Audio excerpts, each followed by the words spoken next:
Hello,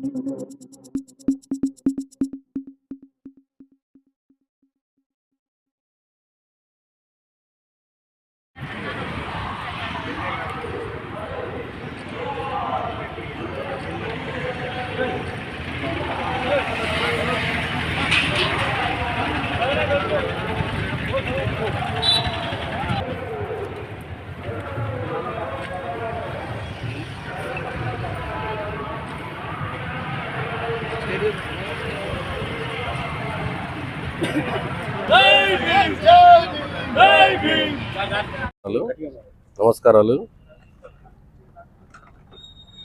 Congress ప్రభుత్వం నుంచి మన టీపీసీసీ రాష్ట్ర ప్రధాన కార్యదర్శి ఇందిరా మేడం గారు, సింగపురం ఇందిరా మేడం గారు, నేను గత 15-20 సంవత్సరాల నుంచి కాంగ్రెస్ జెండా మోసుకుంటూ తిరుగుతూ ఉంటున్నాను. నాకు తిరుమల దేవస్థానం నుండి నాకు వైస్ చైర్మన్ పోస్టు ఇచ్చినారు. అది మేడము సొంత మేరంగా నాకు ఇచ్చినారు. ఇప్పుడు కడియంసీఆర్ గారు ఒక్కసారి 2 సార్లు కలవమని చెప్పని అన్నారు. మేము కలవలేదు. దాని వలన నా పోస్టు తీసేయడానికి కారణం వాళ్ళు చెప్పాలి. బీఆర్ఎస్ పార్టీ నుంచి కాంగ్రెస్ పార్టీలోకి వచ్చిండ్రు కాబట్టి వాళ్ళు మా గురించి ఏంటిదో వాళ్ళు తెలియపరచాలి. నా పోస్ట్ ఎందుకు తీసేసారు అనేది నాకు తెలియపరచాలని కోరుకుంటున్నాను.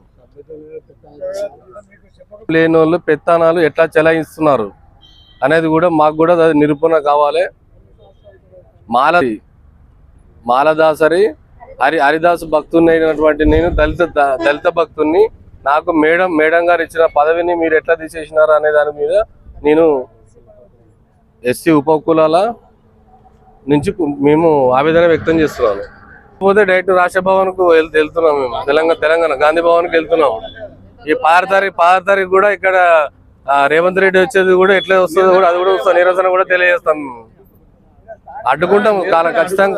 ఖచ్చితంగా నిరసన అడ్డుకుంటాం. మా మేడం గారికి కూడా ఆహ్వానం కూడా లేదు. ఇప్పుడు చిల్పూర్గుట్ట దేవస్థానము యాదవరెడ్డి గారిని తీసేసి కొట్లపల్లి శ్రీనివాస్ రెడ్డి గారికి ఇవ్వడం జరిగింది. ఆ మనస్తాపంతో కూడా ఆయన గుండెపోటు కూడా రావడం, హాస్పిటల్లో వేయడం జరిగింది. గట్టుమల్లన్న దేవస్థానం, చిల్పూర్గుట్ట దేవస్థానం, మార్కెట్ దేవస్థానం, జీడికల్ దేవస్థానం అన్ని చైర్మన్లను కూడా ఎవరైతే ఎక్కడైతే ఇందిరా మేడం అయితే ఎవరికైతే పదవులు అంటగట్టిండో ఆ పదవులన్నీ తీసేసి బీఆర్ఎస్ పార్టీలో ఉన్నటువంటి అనుచరులకు ఇవ్వడం జరిగింది. ఈ స్టేషన్ గన్పూర్లో బడా నాయకుల పెత్తనం చాలా జోరుగా సాగుతున్నది. అది ఎవరంటే చింతకుంట్ల నరేందర్ రెడ్డి గారు బాగా పెత్తనం చేసి మా మీద బాగా అణగదొక్కాలని ప్రయత్నం చేస్తూ ఒక దళిత సామాజిక వర్గాన్ని కూడా అణగదొక్కాలనే ప్రయత్నంలో ఉన్నారు. ఈరోజు దళితులకు ఎక్కడైనా అన్యాయమే జరుగుతుంది తప్ప న్యాయం జరగడం లేదు. కాబట్టి దీన్ని తీవ్ర ఆందోళనలో మేము బాధపడుతున్నాం.